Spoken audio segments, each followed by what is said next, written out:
Hello, today is August 19th, 2020, and the time is 11:11 a.m. This video is inspired by a YouTuber who goes by "The News is Fake Too," and I would like to thank this person. They did a video on my behalf regarding my last video, and I want to say thank you very much. It's nice to know that I'm not going to be forgotten and people do hear my voice. Not that my voice is from anyone important or special, but it was I can't express the gratitude for him. So thank you again for doing that video, and thank you to those people from his channel who came over to mine and supported me one way or another. I really appreciate that. And there's been other people who have included me in their videos, such as the channel Shizzle and another channel, Shanna, who included a couple of my videos in a live stream. Thank you very much. I really appreciate that, and I'm glad that my other content, because I talk about different things on this channel, people find informative, useful. So, and for everyone who's sharing my videos and offering me other support in other forums, online platforms, thank you again. It's people like you who make a world of a difference to people like myself, and I get it. And I've tried to help people even less fortunate than me, believe it or not. Homeless people on the street. A lot of times all I can do is just offer my time, talk to them, hear their story, and you know, whatever. So anyway, moving along, there were a couple of other questions with regards to my situation, and I'm not going to get into too much detail right now about it, but one of the questions that has been posed several times is, why would social assistance cut me off? And that's a very good question. Backtracking about 3 or 4 months now, they had randomly out of the blue contacted me stating that I'll be cut off. So I made contact with 2 individuals, and we'll say one is female, the other is male. So I contacted both, ended up talking to the male on the phone, and he had a whole series of questions for me. So okay, fine, whatever, we'll go through the procedure. And I answered all the questions, and this is important because this sets the stage for what's coming up next. He then sent me a form asking for some medical reports, for example, with my injuries and other things as well. So I met with the doctor, and I have to interject here that I don't have provincial health care. I'll get into that in a moment. But so I met with the doctor, and filled out the form, and the doctor had sent to this male whatever information that was requested. And I'm thinking, okay, fine, you know, nothing has changed with my disabilities or anything else, so whatever. Then I get a fairly lengthy reply saying that they cut me off and he's not accepting my injuries as valid, And he also brought up the fact that there's mention that I have post-traumatic stress from the May 4th, 2013 event. And he's saying, well, because I'm not adhering to the liberal arts theoretical pseudoscience of psychology for help, that I'm not really helping myself, and that I'm not pursuing medical treatment for my injuries, say for example with my hands, despite 3 surgeon reports saying that there's nothing they can do, there's no further treatment, I've plateaued, etc., which is just mind-numbing. And I had explained to him in this initial conversation, the first one, answered all his questions, and I was explaining that no, I don't adhere to this liberal arts theoretical pseudoscience of psychology, and I also explained my career history, my background, and everything else to further qualify myself on that. Anyway, that's basically the gist of it. So then he had come back requesting further information from me, which he already has the answers to, and he's asking for stuff that he knows that I can't give him. And I'll give you an example. During the years, I wasn't required to seek employment because of my injuries and everything else going on in my life.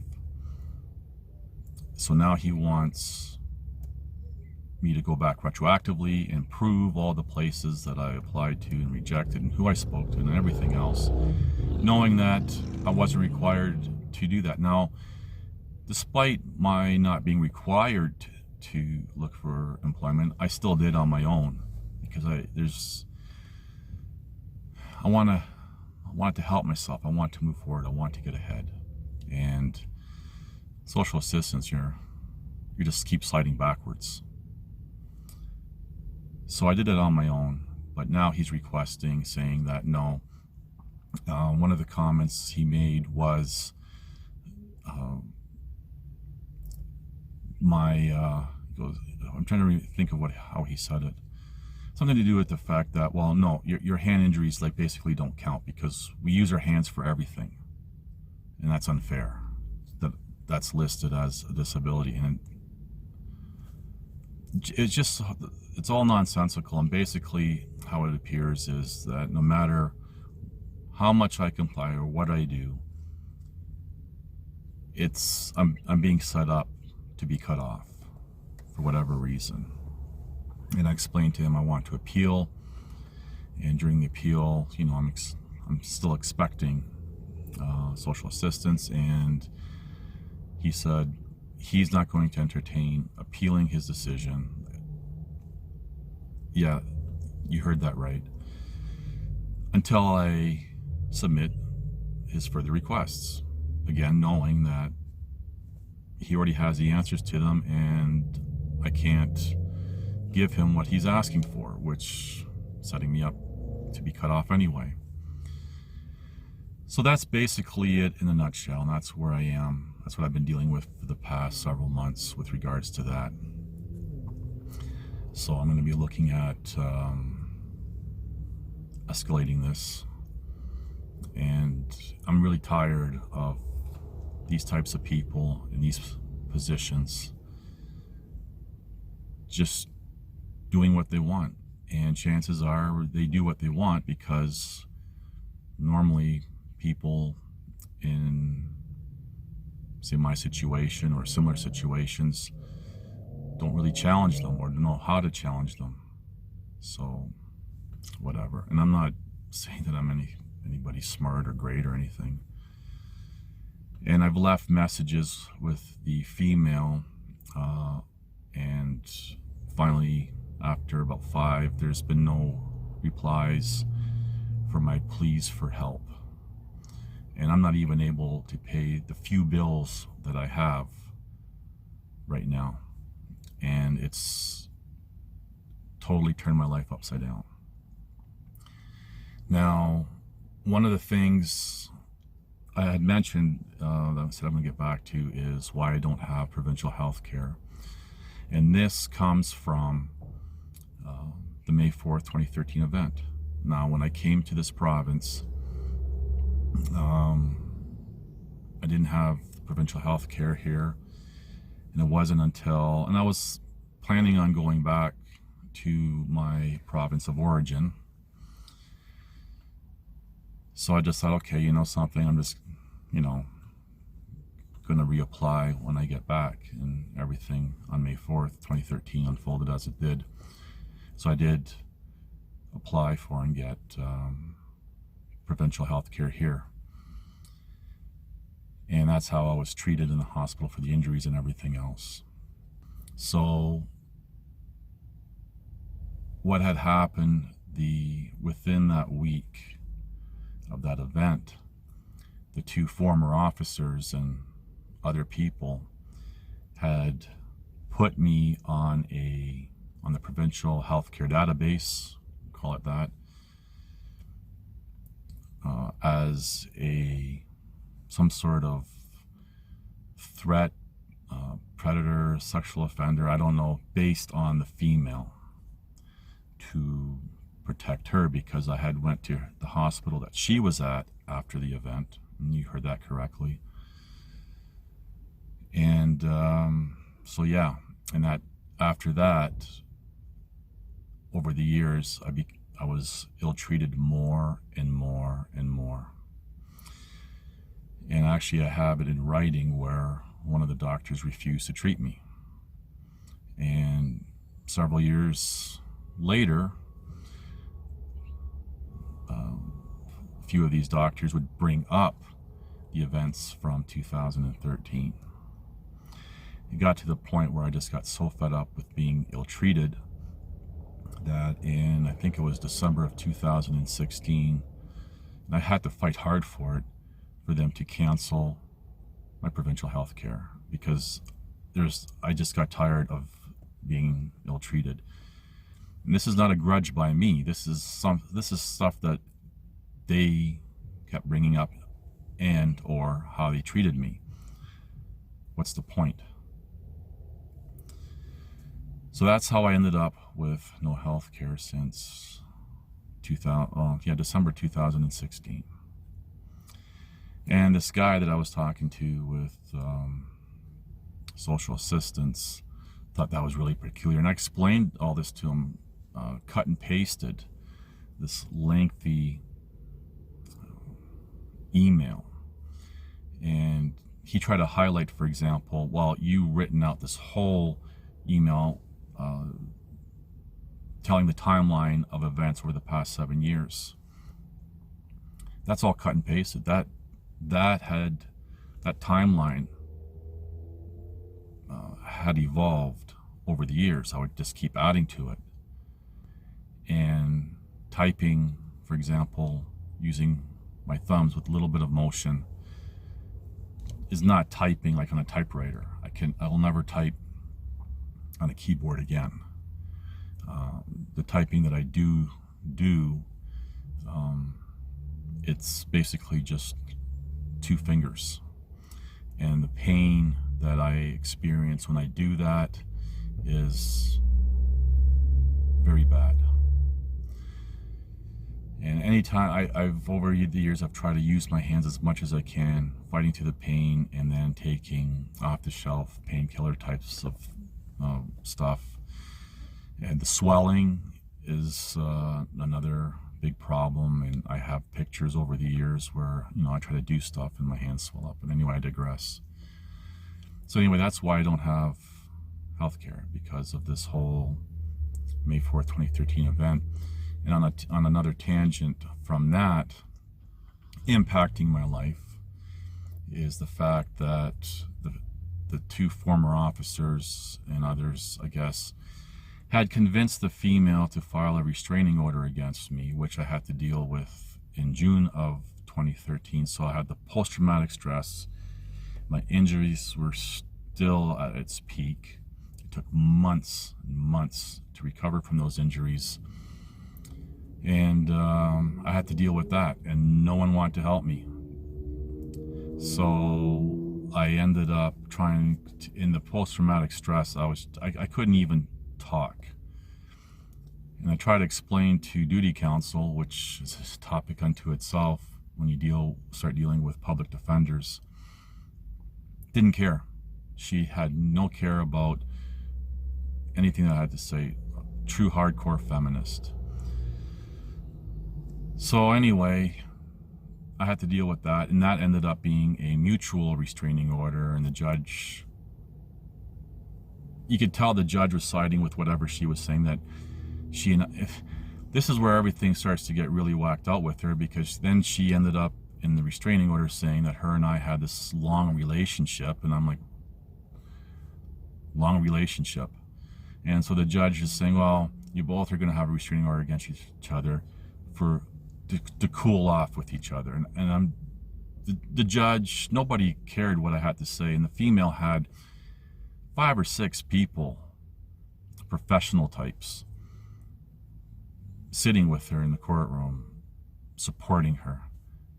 And keep in mind, at this time, I tried to release some of why I was with her and the evidence and everything else, but I had to deal with the criminal matter, so I was trying to juggle, you know, how much do I give away here and save for the criminal trial. And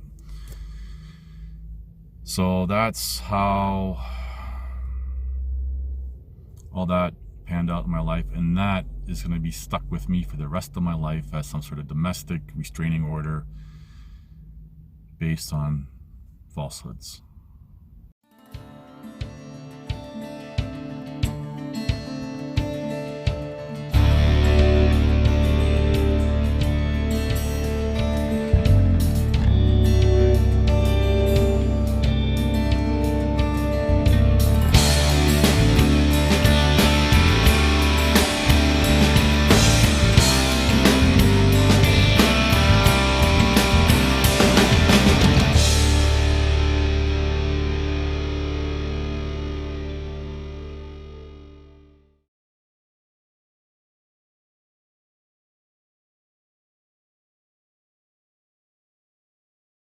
And to further just expand a little bit on another tangent of how all this has impacted my life, and other people have pointed this out to me.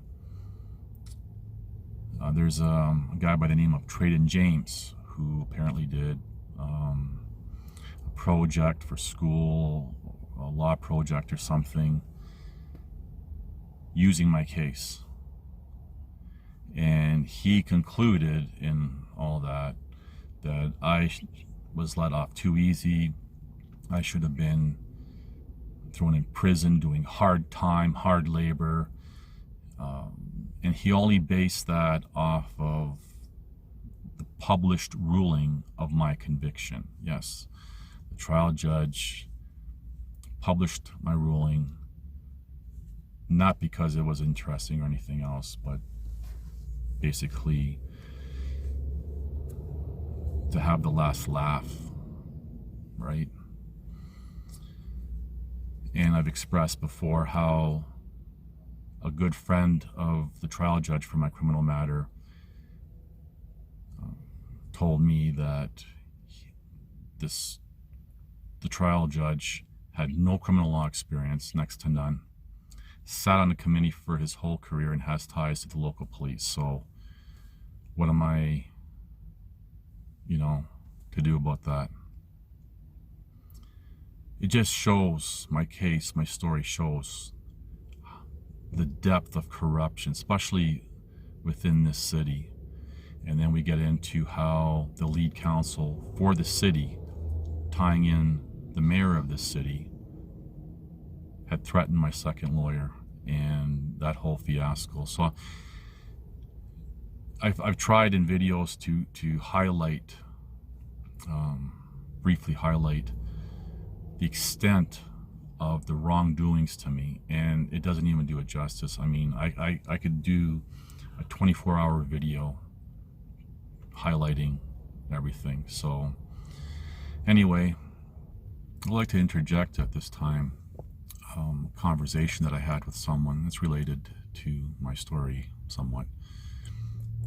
We were talking about how even modern history to ancient history is either wrong or completely fabricated, and how easy it is to do. And it's basically, it has to do with, say, wrong or false information coming from one source, and then people writing about that. You have, say, 2 people writing about that, and then 2 more people start writing about each of those new ones, and it just grows into something that it's not, and accepted as fact. And as it relates to my case, when you look at, for example, Traden James doing his law paper on my case, and whatever he said, somebody's going to come along, maybe do a paper on that, and now there's going to be 2 papers, and then it's just going to snowball from there. And you know, they might even say, oh, look, there's case law, and there's these law papers done on it. So yeah, it just further perpetuates my guilt, regardless, you know, the fact that I'm actually innocent. And I had to be found guilty because I was suing the city. And I even heard that there are, or were, lawyers in the city trying to use my case as precedent for their cases, whether it be the prosecutor or the a defense lawyer. And so now we have that being incorporated into other cases, and then my name just perpetually gets dragged through the mud, getting worse and worse, because now, you know, over time, say there's 10 papers written about my case, there's 20 other cases using my case, and there's nothing that I can do about it. It just simply goes way out of hand. And I'm reminded of there was a so-called professional who put their name to this the next day, on May 5th, 2013, at 9 a.m., hours after the assault on me, who I'm trying to remember exactly what he said. He said that I don't even know what this is based on, but he said that I mimic a pedophile grooming a child. The female was in her 20s, and the only thing that she suffers with is extreme anxiety, and she's also a pathological liar. But anyway, I'm not going to get into all that. So can you imagine that being the telephone game, how from mimicking to that I am, to next thing you know, whatever, that it was a 9-year-old girl or something. Like, I mean, the exaggeration just perpetuates, and it gets repeated. And over the years, behind the scenes, and I've been behind the scenes, you know, you hear this, and the telephone game, it just, everything gets completely distorted. So I had that actually also working against me. I had so much injustice. I don't even know where to begin on trying to brief this. But this is how individuals' lives are destroyed, you know. And I've mentioned in older videos, Daniel Holtzclaw, Stephen Avery come to mind. They're in prison for the rest of their life for things that they never did. And we hear about, for example, people being exonerated after 10, 20, 30 years. Sometimes there's even exonerations after someone's long passed away. They look reviews like, yeah, like it really matters at that time.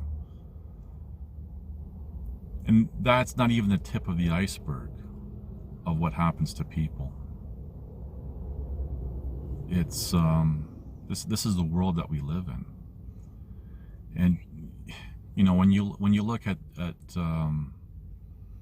people, let's just take this mask thing real quick as an example, who are conforming to the mask, and they're believing or accepting official narratives, despite official narratives even contradicting themselves about the mask and everything else. People just follow along with it.